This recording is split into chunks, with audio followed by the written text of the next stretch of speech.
शरीर संबंधियों का आंतरिक जो स्नेह है वो भगवत अनुराग नहीं होने देता। भोगों के प्रति जो हमारी प्रियता है ये कभी प्रभु के प्रति प्रियता नहीं करने देती। बाहर से आप लाख लाख साधन करें, अंदर से प्रभु के प्रति अपनापन नहीं है, अपनापन शरीर संबंधियों से है। ये हृदय की बात है, बाहर की दिखावे की नहीं। हृदय में तुम्हारी जगह है शरीर संबंधियों का, अहम में तुम्हारी स्थिति है देह की, प्रियता है तुम्हारी भोगों की। तो बाहर से करते रहो जितनी साधनाएं हैं वो आपको परमानंद का अनुभव नहीं करा सकती, भगवत साक्षात्कार करा नहीं सकती। ये मोह पास कैसे टूट सकती है?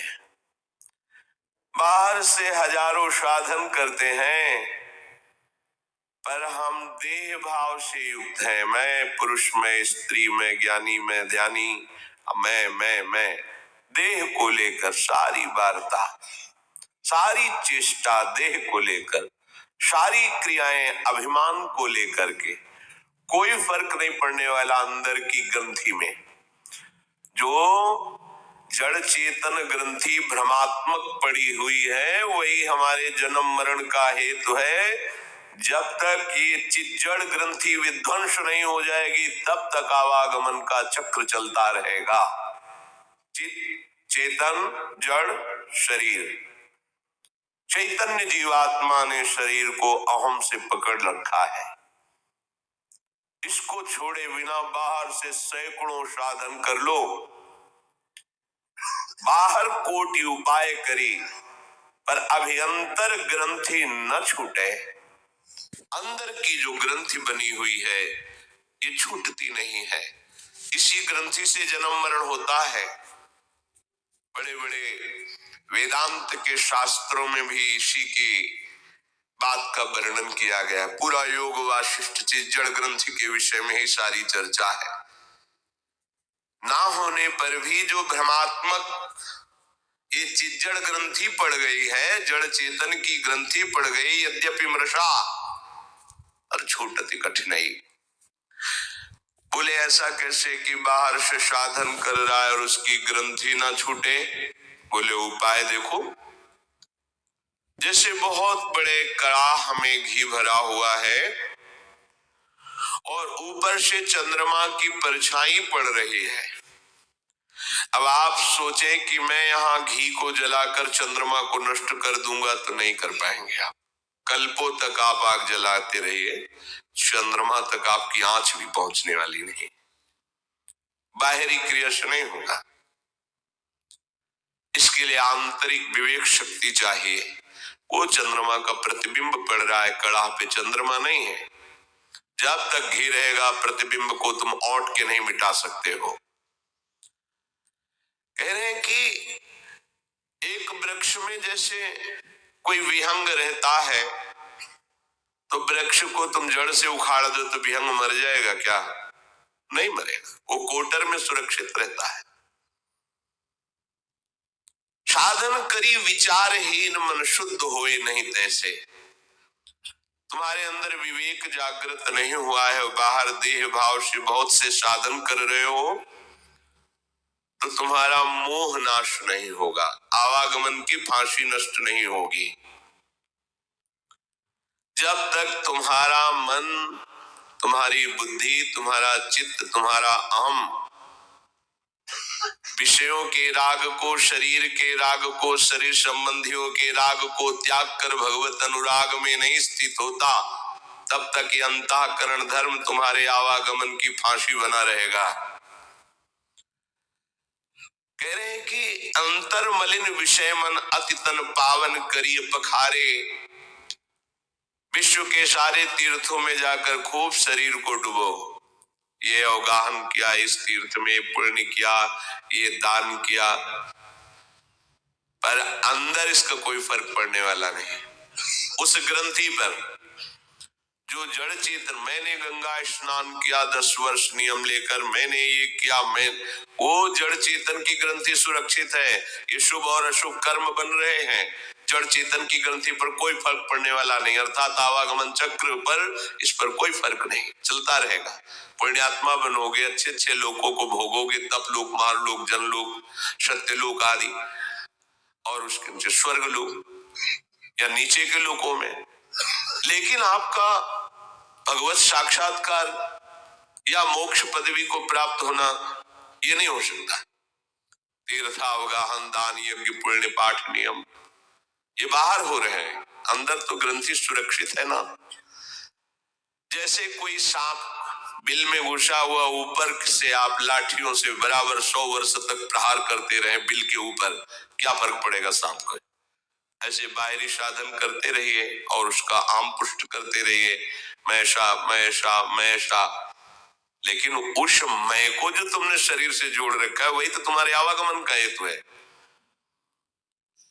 गोस्वामी जी कह रहे, अंतर मलिन विषय मन अति तन पावन करी पखारे, मरे न उरग अनेक जतन बल्मीक विविध विधि मारे।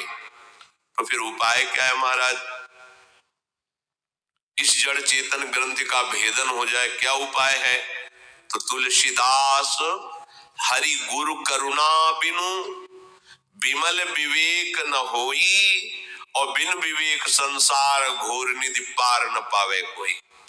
इस ग्रंथि का पर अगर कोई प्रहार कर सकता है तो हरि कृपा कटाक्ष, गुरु कृपा कटाक्ष, हरि गुरु, इनकी कृपा से आपके हृदय में विवेक जागृत हो। विवेक एक ऐसा दिव्य प्रकाश है जिसमें आप देख सकते हैं उस ग्रंथि को कि ग्रंथि लगी नहीं है, एकदम खुला है, बिल्कुल अलग अलग भासने लगते, उसमें बुद्धि लगाने की जरूरत नहीं। स्थूल अलग, सूक्ष्म अलग, कारण अलग, बिल्कुल अलग, अपना स्वरूप इन तीनों से बिल्कुल असंग था, है, रहेगा।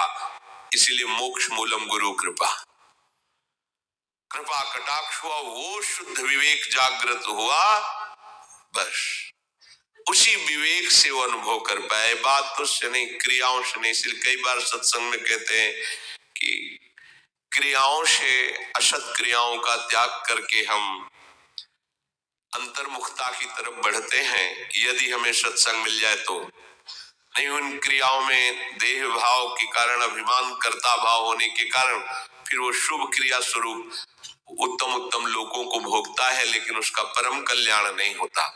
ये जन्म संसार चक्र से उसकी मुक्ति नहीं होती या भगवत प्रेम को प्राप्त नहीं होता। इसीलिए स्पष्ट कह दिया गया, यह गुण साधन ते नहीं होई, तुम्हारी कृपा पाओ कोई कोई।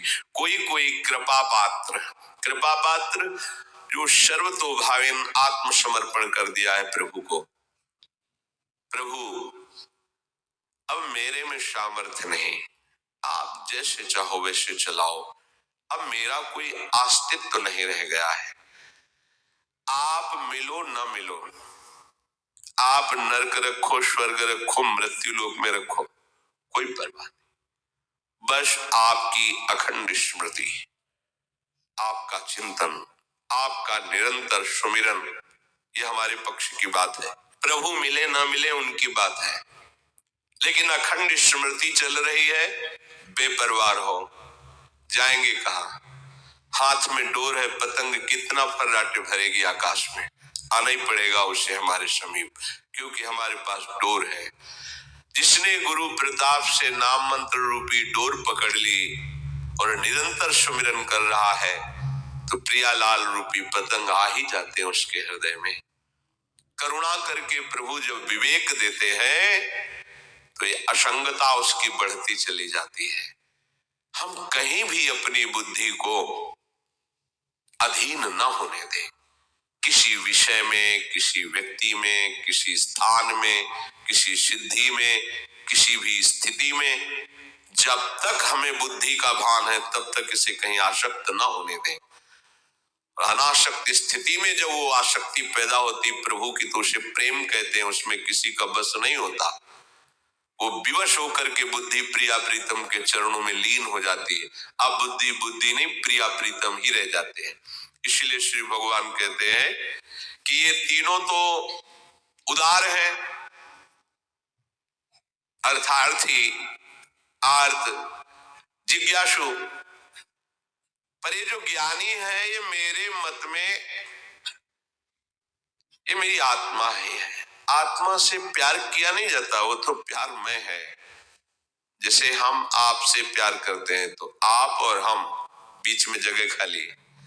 आत्म प्रेम में ऐसा नहीं होता। हम प्रेम करते हैं, हम आत्म स्वरूप का ध्यान करते हैं, हम आत्म प्रेमी हैं। ये अज्ञान से भरा हुआ शब्द है, इसमें अभी ज्ञान नहीं है, वो अनिर्वचनीय स्वरूप है। इसलिए जितना प्रेम है, जितना ध्यान है, जितना ज्ञान है, सब लय हो गया, जो बचा वो स्वरूप है। भगवान कह रहे हैं ज्ञानी मेरी आत्मा है। पर उसकी प्रारंभिक स्थिति जो होती है वो असंगता होती है। ज्ञानी का तात्पर्य भगवत प्रेमी से है। प्रारंभ में ही उपासक में ये असंगता आ जानी चाहिए, ये निष्ठा आ जानी चाहिए। प्रिया प्रीतम के सिवा मेरा कोई नहीं है, ये हृदय में भी हो और वाणी में भी हो, बात बन जाएगी। ये जो प्रिया प्रीतम के सिवा और किसी को अपना मान रहे हो, चाहे अंतःकरण धर्म को या शरीर धर्म को या शरीर के बाहरी संबंधियों को, कुछ नहीं, समय नहीं है। आप समझ नहीं पा रहे। जरा सा ऐसे पृथ्वी कांपती है, नगर का नगर मिट्टी में मिल जाते हैं, हजारों लोग मृत्यु के गाल में चले जाते हैं। जरा सा जल उत्ताल तरंगे लेकर के बढ़ा कि नगर को डुबोकर नष्ट कर देता है। क्या हो तुम, कीड़े मकोड़े की तरह ऐसे मर जाओगे।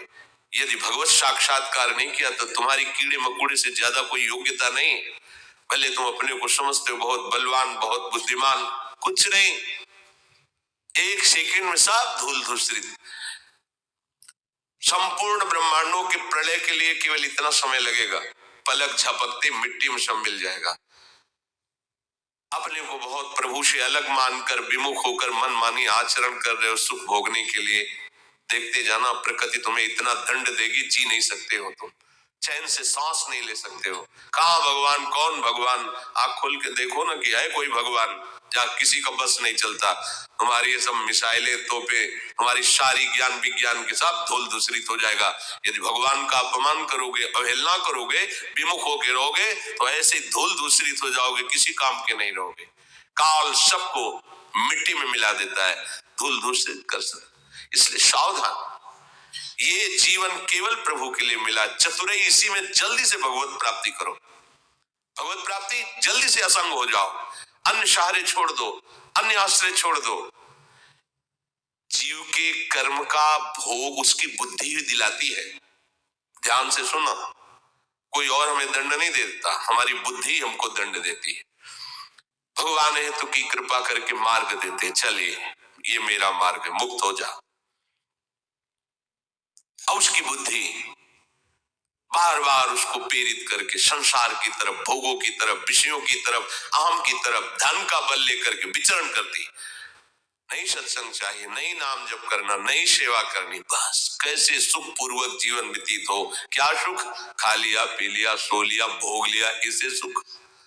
ये सब पांच भौतिक शरीर की चेष्टाएं हैं।